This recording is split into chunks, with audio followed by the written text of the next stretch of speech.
मित्रों, मृत्यु एक ऐसा सच है जिसे कोई भी झुठला नहीं सकता।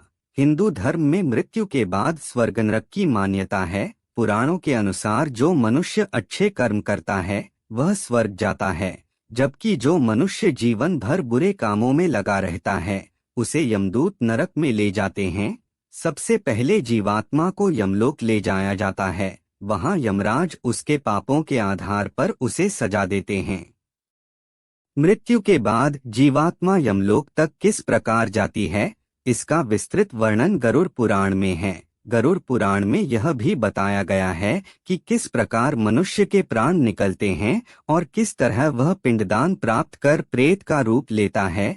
मृत्यु के विषय में और क्या क्या जानकारी है गरुड़ पुराण में, आइए जानते हैं आज की इस वीडियो में। नमस्कार मित्रों, वीडियो में आगे बढ़ने से पहले एक बार अवश्य लिखें जय श्री कृष्ण। गरुड़ पुराण के अनुसार जिस मनुष्य की मृत्यु होने वाली होती है वह बोल नहीं पाता है। अंत समय में उसमें दिव्य दृष्टि उत्पन्न होती है और वह संपूर्ण संसार को एक रूप समझने लगता है। उसकी सभी इंद्रियां नष्ट हो जाती हैं। वह जड़ अवस्था में आ जाता है, यानी हिलने डुलने में असमर्थ हो जाता है। इसके बाद उसके मुंह से झाग निकलने लगता है और लार टपकने लगती है। पापी पुरुष के प्राण नीचे के मार्ग से निकलते हैं।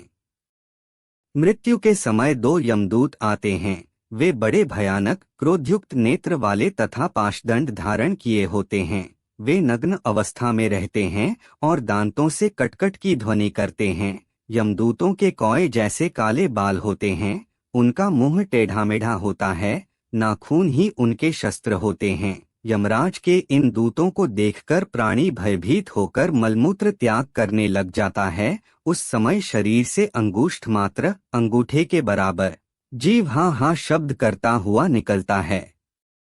यमराज के दूत जीवात्मा के गले में पाश बांधकर यमलोक ले जाते हैं। उस पापी जीवात्मा को रास्ते में थकने पर भी यमराज के दूत भयभीत करते हैं और उसे नरक में मिलने वाली यातनाओं के बारे में बताते हैं। यमदूतों की ऐसी भयानक बातें सुनकर पापात्मा जोर जोर से रोने लगती है, किंतु यमदूत उस पर बिल्कुल भी दया नहीं करते हैं। इसके बाद वह अंगूठे के बराबर शरीर यमदूतों से डरता और कांपता हुआ कुत्तों के काटने से दुखी अपने पाप कर्मों को याद करते हुए चलता है। आग की तरह गर्म हवा तथा गर्म बालू पर वह जीव चल नहीं पाता है। वह भूख प्यास से भी व्याकुल हो उठता है। तब यमदूत उसकी पीठ पर चाबुक मारते हुए उसे आगे ले जाते हैं। वह जीव जगह जगह गिरता है और बेहोश हो जाता है। इस प्रकार यमदूत उस पापी को अंधकारमय मार्ग से यमलोक ले जाते हैं। गरुड़ पुराण के अनुसार यमलोक 99,000 योजन दूर है। योजन वैदिक काल की लंबाई मापने की इकाई है। एक योजन बराबर होता है 4 कोस यानी 13 से 16 किमी दूर। वहां पापी जीव को 2-3 मुहूर्त में ले जाते हैं। इसके बाद यमदूत उसे भयानक यातना देते हैं। यह यातना भोगने के बाद यमराज की आज्ञा से यमदूत आकाशमार्ग से पुनः उसे उसके घर छोड़ आते हैं। घर में आकर वह जीवात्मा अपने शरीर में पुनः प्रवेश करने की इच्छा रखती है, लेकिन यमदूत के पाश से वह मुक्त नहीं हो पाती और भूख प्यास के कारण रोती है। पुत्र आदि जो पिंड और अंत समय में दान करते हैं उससे भी प्राणी की तृप्ति नहीं होती, क्योंकि पापी पुरुषों को दान श्रद्धांजलि द्वारा तृप्ति नहीं मिलती। इस प्रकार भूख प्यास से बेचैन होकर वह जीव यमलोक जाता है। जिस पापात्मा के पुत्र आदि पिंडदान नहीं देते हैं तो वे प्रेत रूप हो जाती हैं और लंबे समय तक निर्जन वन में दुखी होकर घूमती रहती है। काफी समय बीतने के बाद भी कर्म को भोगना ही पड़ता है, क्योंकि प्राणी को नरक यातना भोगे बिना मनुष्य शरीर नहीं प्राप्त होता। गरुड़ पुराण के अनुसार मनुष्य की मृत्यु के बाद 10 दिन तक पिंडदान अवश्य करना चाहिए। उस पिंडदान के प्रतिदिन 4 भाग हो जाते हैं। उसमें 2 भाग तो पंचमहाभूत देह को पुष्टि देने वाले होते हैं, तीसरा भाग यमदूत का होता है तथा चौथा भाग प्रेत खाता है। 9वें दिन पिंडदान करने से प्रेत का शरीर बनता है। 10वें दिन पिंडदान देने से उस शरीर को चलने की शक्ति प्राप्त होती है। गरुड़ पुराण के अनुसार शव को जलाने के बाद पिंड से हाथ के बराबर का शरीर उत्पन्न होता है, वही यमलोक के मार्ग में शुभ फल भोगता है। पहले दिन पिंडदान से मूर्धा सिर, दूसरे दिन गर्दन और कंधे, तीसरे दिन से हृदय, चौथे दिन के पिंड से पीठ, पांचवें दिन से नाभि, छठे और सातवें दिन से कमर और नीचे का भाग, आठवें दिन से पैर, नवें और 10वें दिन से भूख प्यास उत्पन्न होती है।